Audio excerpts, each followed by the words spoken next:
Donc, bonjour à toutes et à tous. On est aujourd'hui à la troisième séance et la dernière séance de notre série sur la santé périnatale des personnes migrantes à statut précaire. À la séance d'aujourd'hui, on sera sur l'hébergement des nouvellement à statut précaire avec la maison Bienvenue. On est aujourd'hui sous Sifat Al-Kazeli. Donc, Souci, elle a plus de 10 ans d'expérience en intervention et plus de 5 ans auprès des populations migrantes. Donc, en 2023, elle a cofondé la maison est venue pour répondre aux besoins spécifiques en hébergement transitoire des nouvelles mères à statut précaire à Longueuil. À travers son rôle d'intervenante, elle s'est dédiée quotidiennement à l'épanouissement des mamans et à leur bien-être intégral, offrant un accompagnement humain et structuré pour favoriser leur pleine autonomie dans leur nouveau parcours de vie. Donc, Souci est la cofondatrice de la Maison Bienvenue et je te laisse la parole, Souci. Fait que comme Mauricio vous l'a expliqué, je suis la cofondatrice avec Emmanuel Santander de la Maison Bienvenue, qui est une maison d'hébergement pour les femmes migrantes à statut précaire, demandeuses d'asile principalement, enceintes ou avec de jeunes enfants de moins de 12 ans. Je vais vous donner un peu l'historique de Maison Bienvenue parce qu'on est une nouvelle maison d'hébergement. On est la première maison d'hébergement pour les femmes migrantes à statut précaire sur la rive sud, à Longueuil principalement. On va revenir un peu tantôt, mais on a 2 logements principalement qui accueillent les mamans. Pour vous donner un peu l'histoire, c'est que moi et Emmanuel, on travaillait pour un autre organisme en 2020. Bon, on a été plus en contact avec la vague d'immigration, les mamans qui arrivaient, le problème de logement et tout ça. Fait qu'à ce moment-là, on a décidé de se dire, ben, OK, on a vu le besoin, on s'est dit qu'est-ce qu'on pourrait faire face à ce besoin-là. Fait que quand on a eu cette idée, on s'est dit, ben, peut-être une maison d'hébergement et on a à ce moment-là contacté les 2 maisons, ben, 2 maisons d'hébergement, dont le Pont et Foyer du Monde, pour voir leur fonctionnement et tout ça. Fait qu'on a eu un très bel accueil de ces 2 partenaires-là qui, eux, ont décidé de nous accompagner dans toute cette démarche de fondation pour mettre sur pied Maison Bienvenue. Fait que c'est sûr, ça a été un processus quand même assez long parce que c'est en 2023 qu'on a ouvert le premier logement.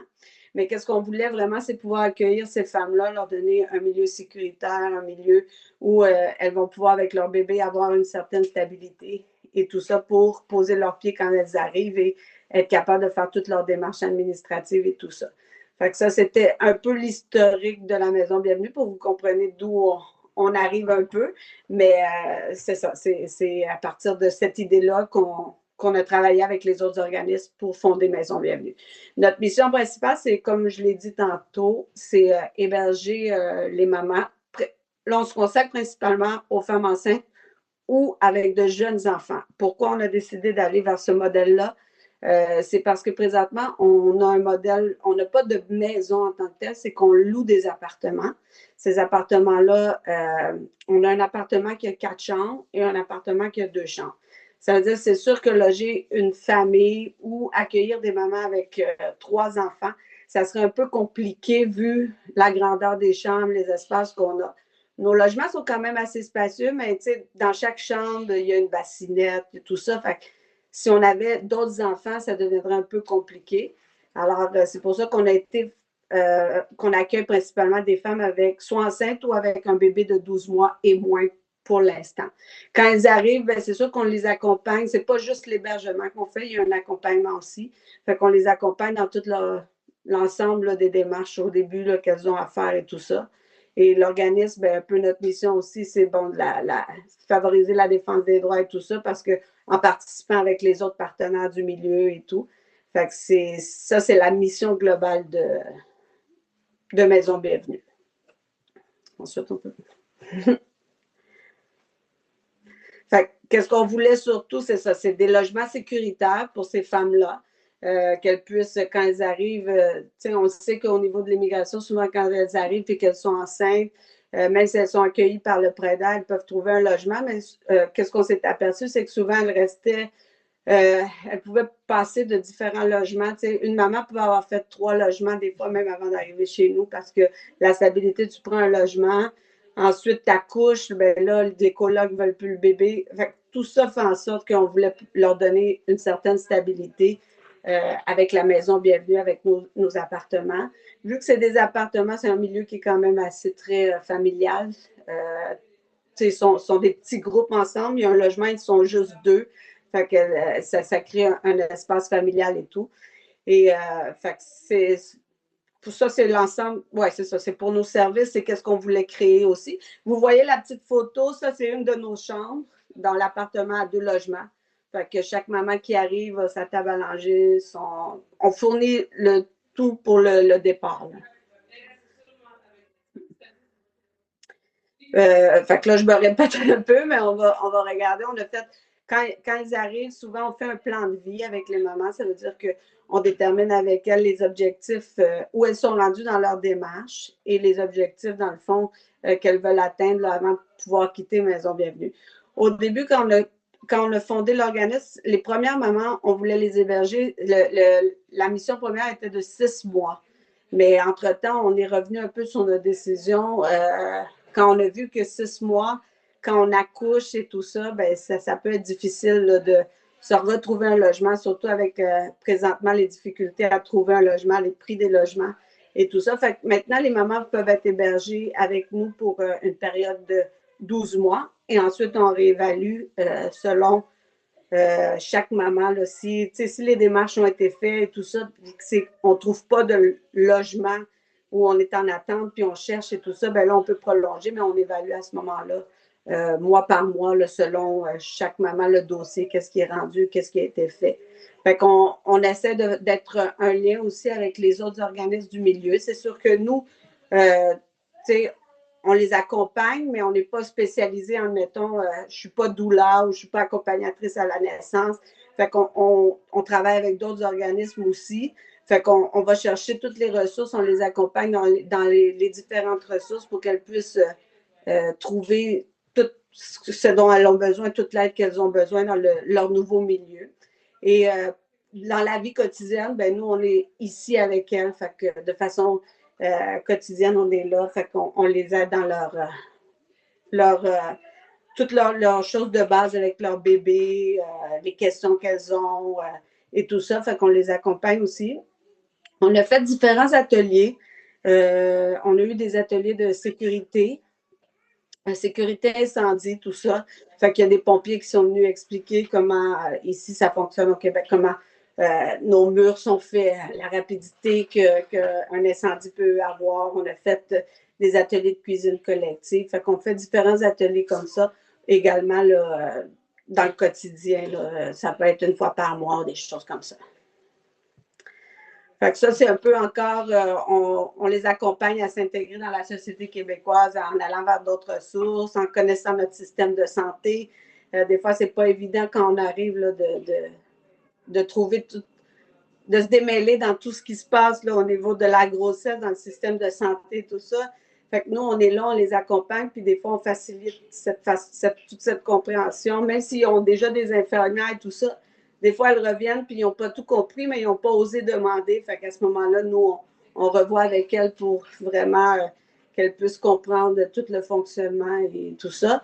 Quand on parle de sensibilisation au public, ben, c'est qu'on organise aussi avec des partenaires des fois, mais des fois seuls aussi, des conférences ou des ateliers pour sensibiliser les gens au parcours migratoire. On a fait un atelier sur, c'était le voyage en exil pour que les gens puissent comprendre un peu le parcours là, de migration et tout ça. C'était dans le cadre de sensibilisation. Et Maison Bienvenue a présenté aussi en collaboration avec le théâtre parmi nous, la pièce de théâtre Histoire en chemin qu'on a présentée ici pour la population de Longueuil. Fait que ça, c'est un peu la sensibilisation qu'on fait du milieu. Fait que là, on va regarder un peu tantôt les chiffres. Nous, c'est vraiment l'impact humain qu'on veut démontrer à travers tout ce qu'on fait présentement. Fait que c'est sûr que Maison Bienvenue, vous allez voir l'autre slide. Je vais vous expliquer un peu dans la dernière année. Parce que Maison Bienvenue, dans le fond, on a commencé à accueillir, c'est en début 2025. On a accueilli nos premières mamans. Notre capacité d'accueil est de 6 mamans à la fois. Fait qu'on a 6 chambres. Et Cette année, on a accueilli, dans notre total, on a accueilli 9 mamans avec 9 bébés. Parce qu'on a eu des mamans qui ont quitté, il y en a qui avaient réussi à trouver un logement qui leur convient, il y en a d'autres que leur communauté les a aidés à se trouver autre chose aussi. Fait en total, cette année, on a accueilli 9 mamans. Et on a eu, ça pour nous, on est très contents aussi, là, il y a 3 mamans qui ont accouché pendant leur parcours à Maison Bienvenue. Fait qu'on a on les a accompagnés à l'accouchement. On a eu les petits bébés ici, on les a vus grandir. Fait que c'est, ouais, là tu peux. Fait que c'était un peu comme les chiffres de Maison Bienvenue, vu qu'on est récemment en action, mais quand même, cette année, ça a été une année qui était où on a pu accueillir quand même 9 mamans. Pour nous, c'était quand même très bien. Fait qu'au niveau des collaborations, ben nous, comme on l'a dit, on travaille beaucoup en collaboration avec le ROMI que vous connaissez. Nous, on a à Longueuil, on a la TIDAL, qui est la table de concertation là, en immigration. On est aussi sur la table de la petite enfance. On a participé aussi au caucus de périnatalité, qui était un caucus qui a été mis sur place à Longueuil là, suite au décès d'un nouveau-né et l'abandon d'un autre nouveau-né qui a eu lieu à Longueuil. Il y en a eu 2 sur une très courte période. Fait qu'on a participé à ce caucus-là. On est encore en train de travailler sur tout ça pour prévenir d'éventuels événements comme ça. Fait qu'on participe à ces différents comités et à ces différentes tables de concertation. Nos collaborations, c'est sûr que nous, Maison Bienvenue, la plupart des mamans, quand elles arrivent, nous, on fait les références où elles sont déjà suivies ou quand elles vont accoucher, on fait les références avec les programmes CEPOLO. On travaille beaucoup avec MAM aussi, depuis qu'on est fondé, pour l'accompagnatrice à la naissance et tout ça, quand les femmes sont enceintes et tout. Fait qu'on cette année, c'est vraiment une année où on a essayé de développer nos collaborations avec le milieu. Fait qu'on a rencontré plusieurs organismes avec lesquels on peut se jumeler là, pour que les mamans puissent avoir le plus de ressources possibles pour les aider dans leur parcours. Les activités, ça on l'a vu. On a fait aussi un atelier. Bon, je vous ai dit, on faisait différents ateliers comme incendie, sensibilisation sur différentes choses. Mais on a fait aussi, on a reçu des dons d'ordinateurs. Fait que c'est sûr que nous, quand nos familles, nos mamans arrivent et tout ça, on leur remet un ordinateur pour qu'elles puissent faire leur démarche. Et on a reçu aussi pour faire des ateliers. On a fait des ateliers aussi pour pour remettre des ordinateurs aux familles demandeurs d'asile. Fait qu'à ce moment-là, c'est plus facile pour leur démarche que de le faire des fois sur téléphone et tout ça. Et cet atelier-là visait aussi la cybersécurité un peu, leur montrer comment protéger leurs documents un peu quand ils sont quand ils vont naviguer tout ça sur les différents sites, comment se rendre compte si un site est bien sécurisé avant de déposer des documents et des choses comme ça, parce que des fois, ils ne savent pas d'office nécessairement. Fait qu'on leur a fait pas juste remettre l'ordinateur, mais on leur a fait un petit atelier aussi pour qu'elles puissent s'en servir de façon sécuritaire. Fait que les défis rencontrés, c'est sûr que le plus grand défi, c'est toujours le financement. Maison Bienvenue, pour l'instant, pas de financement, pas de subvention gouvernementale et tout ça. Nous, c'est vraiment des dons qu'on a reçus de façon, soit qu'on a fait des petites levées de fonds et que des donateurs par mois nous donnent. Nous, quand les mamans sont hébergées à Maison Bienvenue, elles ont un loyer à payer. Le loyer représente à peu près 30 de leur revenu, là, plus quelques charges pour l'Internet et les choses de plus. Mais c'est 450 qu'elles payent par mois. Mais c'est sûr qu'avec les loyers présentement, Maison Bienvenue assume toute la différence, qui est quand même assez important. Mais c'est vraiment seulement les dons. Présentement, on n'a pas non plus. C'est ça. C'est principalement les dons qui font que Maison Bienvenue peut continuer à recevoir et à accueillir des mamans.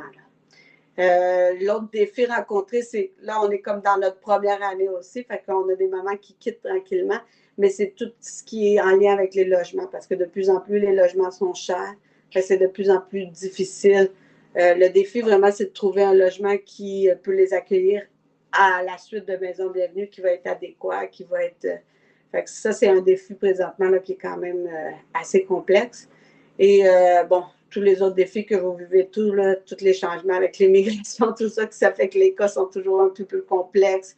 Les demandes sont toujours un peu plus complexes. On peut appeler 3 fois à l'aide sociale pour avoir une réponse différente les 3 fois qu'on va appeler. Les démarches deviennent tout le temps de plus en plus lourdes parce que plus personne sait un peu dans le système quoi répondre. Tout change rapidement. Fait que ça devient, pour nous, ça devient une charge encore plus de devoir répéter, retrouver et tout ça. Fait que ça, c'est un peu les défis qu'on rencontre là, présentement à la Maison Bienvenue.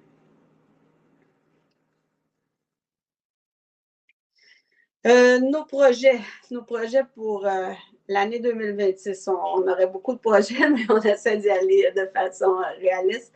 Bien, ça serait de continuer à consolider ce qu'on a déjà.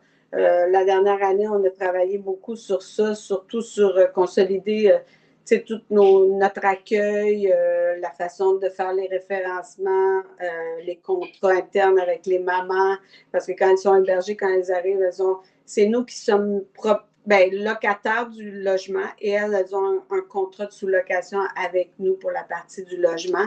Fait que c'était de finaliser tout ça, de mettre en place toutes les règles de la maison, les codes, le guide d'accueil et tout ça.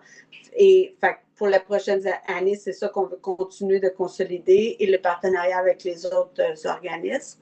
Mais on aimerait aussi la possibilité dans l'année 2026 d'avoir accès à un 3e logement.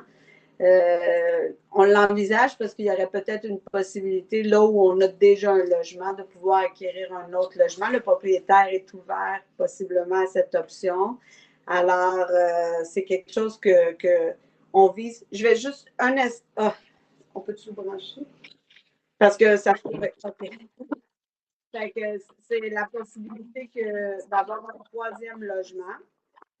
Et dans les logements qu'on a actuellement, on aurait la possibilité peut-être d'avoir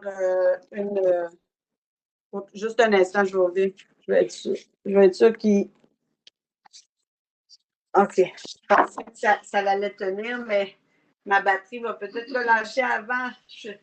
Fait que c'est ça. On a dans un des logements qu'on a, on a une pièce de plus qui présentement nous sert un peu comme de bureau. C'est quand même une grande pièce et tout, mais on voudrait peut-être, on travaille sur la possibilité de pouvoir peut-être avoir une chambre d'urgence pour accueillir là, dans vraiment des cas d'urgence une maman avec soit son bébé ou une maman enceinte.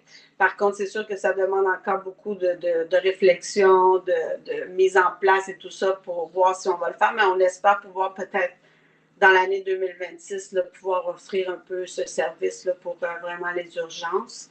Ensuite, on a un projet qu'on a démarré avec les mamans d'ici, de la Maison Bienvenue. C'est sûr que au niveau du travail et tout ça, tant qu'on n'a pas de place en garderie pour elles, des fois, c'est un peu difficile de trouver un endroit. Puis on sait que les places en garderie, tantôt, on ne l'a pas parlé, là, mais pour un défi, c'est ça aussi, là, les places en garderie. C'est quand même pas facile, même si elles sont inscrites sur le portail et tout ça, d'avoir une place rapidement. Fait qu'à ce moment-là, elles ont voulu partir un projet de couture. Et dans ce projet de couture-là, ben, on fait je vais vous montrer tantôt des produits qu'elles ont faits.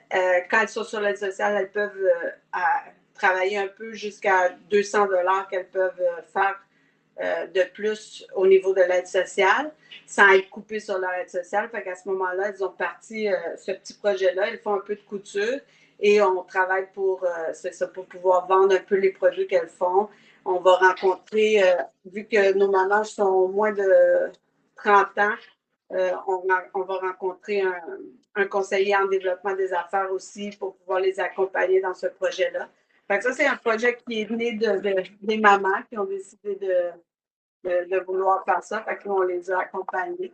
Fait que, dans le fond, c'est un peu des petits produits comme ça. Là. Ça, c'est des bavoirs. Un peu. Là, c'est avec des pagnes africains, avec des oreilles de dentiste. C'est comme des oreilles, un anneau de dentition pour que les enfants puissent jouer. Ils ont fait avec des tissus recyclés. Ils ont fait des petites robes comme ça pour les petits bébés, les petites filles et tout ça. Fait que c'est un produit que cette année, on espère pouvoir le développer davantage. Fait que les mamans pourraient, ça leur permet de s'occuper, de développer aussi leur créativité et tout ça. Fait que c'est un des projets qu'on va continuer à mettre de l'avant. Et comme on l'a dit, renforcer là, nos partenariats avec les différents organismes. Je vais être obligée de me déplacer je vais me déplacer tranquillement parce que je vais aller plugger mon ordi pour être sûr. Mais, OK. Fait que pour moi, c'est, je suis à la fin de ma présentation. Fait que je ne sais pas combien de temps ça m'a pris, mais je peux répondre aux questions, voir.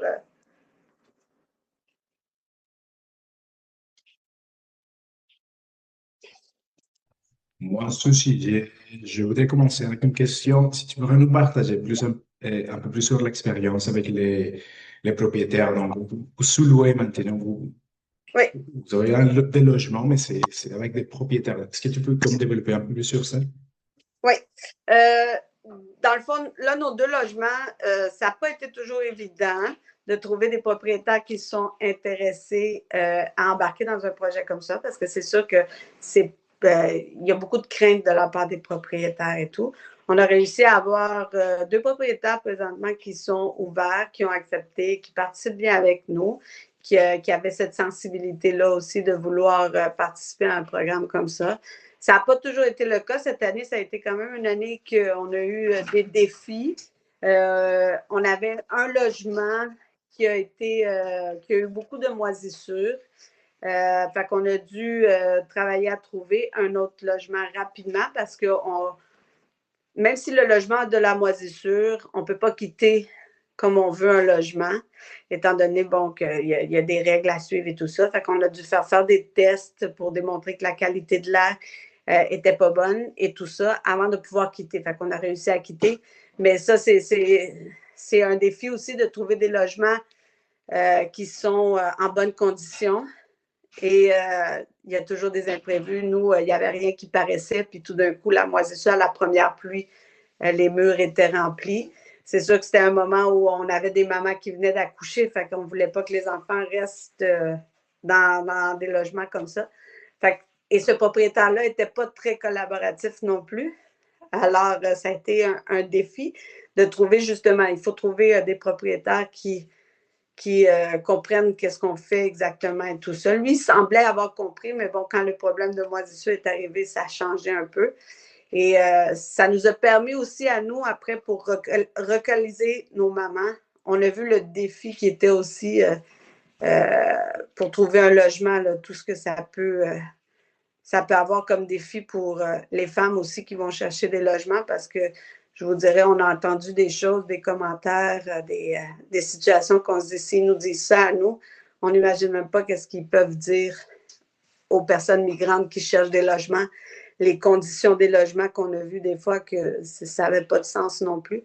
Fait que c'est un défi quand même là, de trouver des propriétaires. Pour l'instant, nos deux logements, ça va bien. Les propriétaires sont très collaboratifs aussi. C'est souvent nous qui avons le lien. Les mamans n'ont pas nécessairement de lien avec le propriétaire. Fait que s'il y a quelque chose, c'est vraiment avec nous qui communiquent et vice-versa. Pour pas qu'ils arrivent quand ils veulent au logement, faire qu'est-ce qu'ils veulent. C'est vraiment pour qu'ils communiquent avec nous. Qu'on garde cette entente-là de cette façon-là. Alors, il y a une question de Roby Paul, puis après, il y a une autre question dans le chat. Peut-être qu'on va commencer par la question de Roby, puis on se dirigera ensuite sur la question qui est dans le chat. Oui, bonjour, merci beaucoup pour la présentation puis pour ce que vous faites. Ma question rejoint un peu la question du chat, c'est-à-dire au niveau de l'admissibilité ou la prise en charge ou le référencement, comment ça fonctionne. J'ai compris que c'était pour les demandeurs d'asile. Est-ce que c'est exclusif les demandeuses d'asile? Est-ce que c'est exclusif à ce statut-là? Puis comment ça fonctionnerait, disons que j'aurais, moi, en tant qu'intervenante, une cliente dans une situation de vulnérabilité, là? Nous, comment on fonctionne présentement? On a un formulaire de préadmission. Ça veut dire que c'est les intervenantes qui doivent le remplir, qui doivent nous faire la référence. Pour l'instant, on n'a pas de liste d'attente parce que je suis seule présentement. Bon, oui, il y a l'autre cofondatrice qui est avec moi, mais elle travaille aussi à un autre endroit. Fait que je suis seule pour l'instant. On ne maintient pas de liste d'attente parce que ça bouge rapidement là, dans ce milieu-là. Puis on n'a pas la capacité d'avoir une liste d'attente. Par contre, quand j'ai des places de disponibles, souvent, moi, je vais envoyer aux différents partenaires les places qu'on a de disponibles. Ils doivent remplir le formulaire. Les critères principaux, il faut que ce soit une femme migrante à statut précaire. Fait on priorise demande d'asile, mais sans statut aussi. On peut évaluer là, une maman qui n'a pas de statut. On a déjà accueilli des femmes qui avaient des permis de travail fermés, mais vu que le permis, il y avait de l'abus, le permis a été coupé et tout ça. Fait que ça, on les accepte aussi. À ce moment-là, on va évaluer cas par cas. Là. Quand vous faites la référence, nous, on pose différentes questions, puis on voit selon nos capacités. C'est sûr qu'on ne prend pas de problème de toxicomanie, de santé mentale. C'est sûr, si par la suite, ça c'est autre chose. Là, on sait qu'après une naissance, il peut y avoir des postpartum, tout ça, mais connu déjà d'avance parce que nous, c'est vraiment, elles sont dans le milieu. Je ne suis pas toujours dans les appartements. Les fins de semaine, il n'y a pas, tu sais, elles sont seules. Il y a toujours quelqu'un qui peut être rejoignable et tout ça, mais il faut qu'il y ait quand même, c'est ça, pour les autres mamans, il ne faut pas que ça soit trop lourd non plus, fait qu'on ne prend pas les cas de santé mentale ou de toxicomanie, tout ça. Fait qu'à ce moment-là, quand vous remplissez le formulaire, nous, on évalue selon les priorités, c'est vraiment la femme enceinte ou avec bébé. Et c'est la façon de fonctionner là, pour l'instant. OK, parfait. Puis ce formulaire-là, est-ce qu'il est disponible sur votre site ou? On ne l'avait pas mis encore parce que, comme j'ai dit, on ne veut pas recevoir trop de demandes parce qu'on ne peut pas trop gérer. Fait que présentement, c'était vraiment avec nos partenaires qu'on connaissait. Et là, il y avait le PRADA, l'hôpital Sainte-Justine, les partenaires du ROMI, les choses comme ça qu'on envoyait, et les partenaires de notre milieu à nous. Là. Ça veut dire le CIS, tout ça, le CEPOLO, qui étaient les partenaires avec lesquels on travaille. Fait qu'on ne l'a pas mis sur notre site encore. Okay. Mais quand vous avez, admettons, une demande, vous pouvez nous envoyer dans Info. Puis à ce moment-là, on va recommuniquer. Ça, il y a une possibilité de nous envoyer un petit message pour qu'on communique avec vous. Parfait. Ouais. Je vous remercie. C'est bon.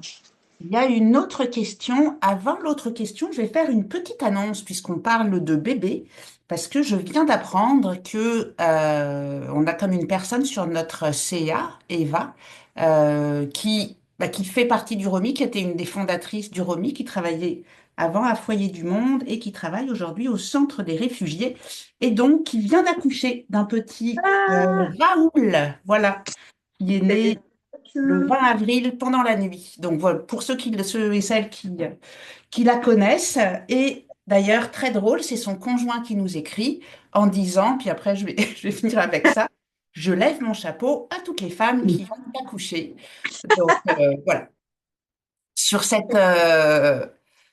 petit clin d'œil, il y a une autre question de Clara qui demande si on peut référer les femmes qui habitent dans une autre région, puis quel est le coût à l'hébergement. Donc ça t'en avais un petit peu parlé, mais peut-être repréciser à ce sujet-là. Mais nous, oui, on peut prendre, si la maman correspond à nos critères, mais qu'elle est, je ne sais pas, quand elle dit à l'extérieur, si la maman est prête à déménager puis est prête à accepter, c'est sûr que nous, quand elle vient vivre ici, il faut qu'elle soit prête à accepter d'avoir un accompagnement aussi.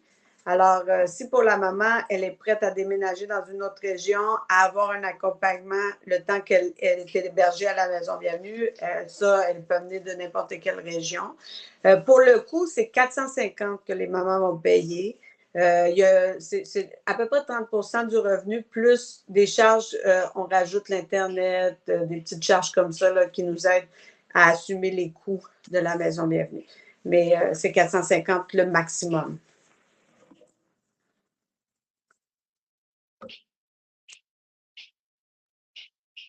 Je ne vois pas d'autres questions. Oui, il y avait une question qui disait, vous êtes financé par qui? Mais effectivement, comme tu l'avais souligné, par des dons privés. Présentement, c'est uniquement des dons.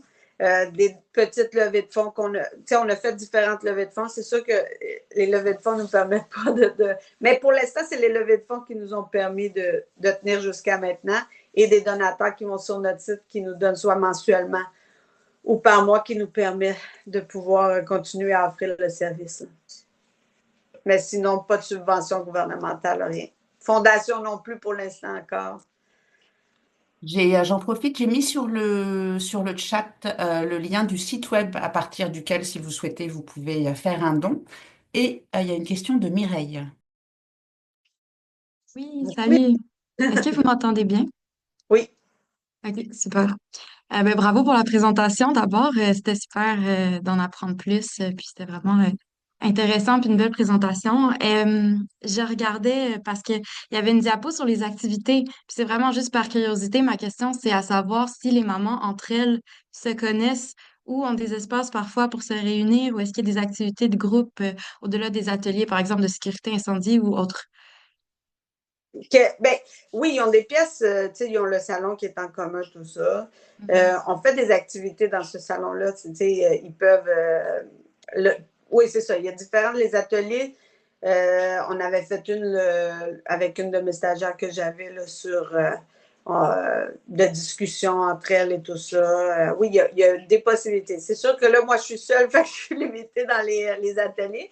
Mais oui, il y a possibilité. Là, surtout, qu'est-ce qu'on fait, c'est qu'on se joint avec des partenaires parce qu'on a des partenaires qui à pied sont pas très loin, puis qu'eux, ils offrent déjà des ateliers d'art le lundi matin. Je pense que les mamans peuvent aller, des choses comme ça. Présentement, on va plus vers ça parce que moi, ça me permet mais oui, ils ont des espaces. Ils ont des espaces communs là, où ils peuvent vivre. Même dans un de nos logements, on a comme aménagé une petite salle pour les enfants parce qu'il est plus grand ce logement-là où les enfants peuvent jouer, puis ils ont des jouets, puis ils ont comme une petite clôture pour les protéger, tout ça. C'était-tu ta question ou c'était... Oui. Oui, oui, ça répond bien. Merci. Merci beaucoup, Suzy. Il y a Roby qui nous demande, c'est ça, vous êtes la seule intervenante, si j'ai bien compris, waouh. Donc Mais, peut-être vous réexpliquer oui, l'équipe. mais j'ai une équipe extraordinaire. Je suis la seule intervenante présentement sur place, mais j'ai une équipe extraordinaire. J'ai la cofondatrice avec moi qui s'implique énormément dans tout ce qu'elle peut, recherche de subventions et tout ça. Et j'ai un CA qui est très, très, très impliqué aussi, ben, qui nous soutient énormément, qui est impliqué aussi. Depuis le début, j'ai eu des stagiaires qui en font même plus que qu'est-ce qu'elles doivent faire. Alors, tout ça ensemble, je pense que c'est un beau travail d'équipe qu'on s'est tous mis ensemble pour réussir, là, mais oui, c'est pas juste moi. Ils sont là, sont peut-être un peu plus dans l'ombre, mais sans eux, moi, je peux pas faire tout ce que Maison Bienvenue a fait jusqu'à maintenant, parce que depuis un an, on a fait quand même beaucoup, beaucoup de choses. Puis c'est vraiment eux aussi, là, en arrière de, qui... Moi, je suis comme là visible parce que c'est moi qui est sur place, mais il y a tout un travail d'une équipe là, qui se fait quand même. Ouais, ben, c'est comme effectivement, comme plusieurs personnes le soulignent dans le chat avec des cœurs, c'est un travail colossal. Il y avait une question de Olive du Carrefour Le Moutier. Joli. Bonjour Suzy, merci. C'était plus aussi un commentaire pour dire merci pour la présentation et félicitations pour tout le travail accompli depuis le début jusqu'à présent. C'est vraiment un plaisir d'en savoir plus sur où est-ce que vous en êtes maintenant à Maison Bienvenue. Et puis, un petit commentaire ou bien une question aussi, à savoir si les mamans, surtout les mamans qui ont nouvellement rejoint la Maison Bienvenue, restent informées aussi des activités dans le milieu, surtout en ce qui a trait aux droits des personnes immigrantes, surtout des activités qui leur prépareraient après à s'intégrer davantage quand elles sortent de la maison bienvenue. Donc, une question très pratique, est-ce qu'on peut ajouter le courriel info à notre liste d'envoi, par exemple, Oui. ou est-ce que les mamans aussi peuvent être Ben, sur la liste d'envoi? parce Ouais, que j'ai ton courriel et celui d'Emmanuel, mais on ne veut pas inonder ouais. ces boîtes de courriel. Bah, pas qu'on en envoie beaucoup, mais c'est bien si les gens reçoivent ces informations régulièrement. Je pense que ça va aussi pour d'autres partenaires qui ont Qui des ont des choses. activités pour personnes Ben, immigrantes. Ouais. ouais, c'est sûr que nous, la plupart des mamans, quand elles arrivent, tu sais, nous, on veut développer le plus le milieu aussi alentour d'eux parce que, tu sais, Maison Bienvenue, c'est pour une année. Ensuite, souvent, elles vont essayer de trouver dans le milieu. Fait que, tu sais, la plupart, souvent, on les amène dans les organismes qui sont dans leur secteur. Donc, Carrefour Le Boutique, qui est proche aussi, que les mamans vont aussi des fois. Fait que tout ça, oui, on essaie. Oui, on pourrait vous donner le lien directement pour qu'elles puissent recevoir aussi l'info. Mais oui, il y a dans le milieu, il faudrait voir comment on peut s'arranger là, pour qu'elle puisse recevoir directement elle. C'est ça ta question en livre, comment elles peuvent Ah, recevoir. oui, oui, oui. C'est ça, ce qui est quelque chose qui leur permettrait même voilà, de rester informés avant de quitter la maison bienvenue. Ouais, Il y a souvent beaucoup d'informations, ouais, puis le changement. Puis... ouais, puis beaucoup de changements aussi, surtout quand tu parles de demandeurs d'asile, j'entends aussi le fait qu'il y a maintenant la loi C12 qui va peut-être affecter certaines de ces mamans. Donc, restez informés, que ce soit vous à la maison bienvenue, mais aussi pour les mamans qui peuvent être proactives aussi Ouais. dans leur démarche. Je pense que ça peut être, en tout cas, ça peut être aidant. Mais c'est ça. Normalement, nous, on les amène à aller vers les ressources le plus possible aussi pour que quand elles quittent, justement, elles puissent avoir les ressources du milieu qui continuent à les soutenir. Parce que pour l'instant, on n'offre pas de suivi, nous, post-hébergement, parce qu'on ne pourrait pas. Comme je l'ai dit, je suis seule, tu sais, dans le sens comme intervenante présentement. Fait qu'en plus, les aider en post-hébergement, ça serait pour moi, tu sais, compliqué. C'est sûr qu'elles peuvent m'appeler. J'ai des mamans qui m'ont appelé après. Oh, Suzy, tu peux. Je vais le faire, mais offrir vraiment un service post-hébergement, pour l'instant, c'est pas possible. Fait qu'on essaie le plus possible de les référer vers les ressources du milieu qui sont proches. Il y en a qui vont à différents organismes pour les femmes et tout ça. Fait que ça, ça les aide au moins à aller chercher des ressources ailleurs que juste la maison bienvenue.